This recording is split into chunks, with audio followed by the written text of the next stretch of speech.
Thank you, Mr. Chairman. Sheriff, Vice Chair Guest. Sheriff, thank you for being with us today.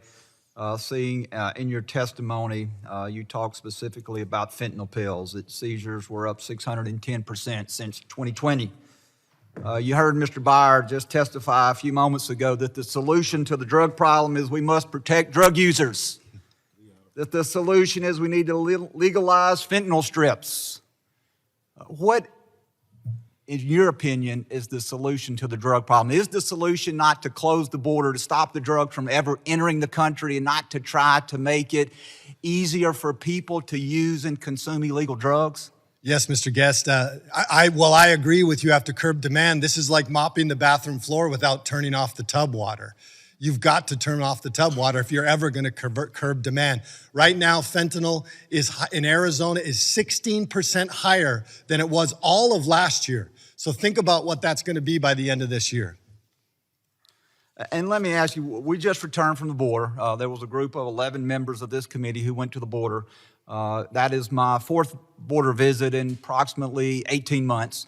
And every time I've been to the border, Sheriff, I've heard these two statements. One is that it is the worst that the border has ever been, the conditions of the border, both for immigrants coming across the border, human traffic smuggling, drug smuggling, and also we hear that those frontline individuals, yourself, federal law enforcement, state and local officials, feel as though the federal government has abandoned them, that this is no longer a federal problem, and now has dumped this problem in the laps of you and other local officials. Let me ask you, do you share that same opinion that, one, the border is worse than it's ever been in your history of law enforcement, and then two, the feeling that the federal government has abandoned you and the men and women who serve under your command? Absolutely. It is far, far worse than it's ever been for us. And I do share the opinion that the federal government has abandoned us. We have no line of communication outside of Arizona.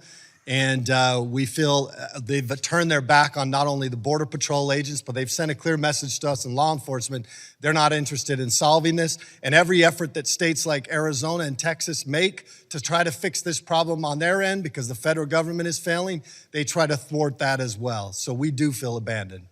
And let me ask you, Sheriff, we know that in early May, Title 42 will be ending. Title 42 under the public health emergency has been a way in which we've been able to return immigrants to their country of origin very quickly. We know that DHS's own numbers, their internal numbers, which they've shared with us and which have been shared publicly, said that they believe that as many as 14,000 immigrants a day will enter the country once Title 42 expires.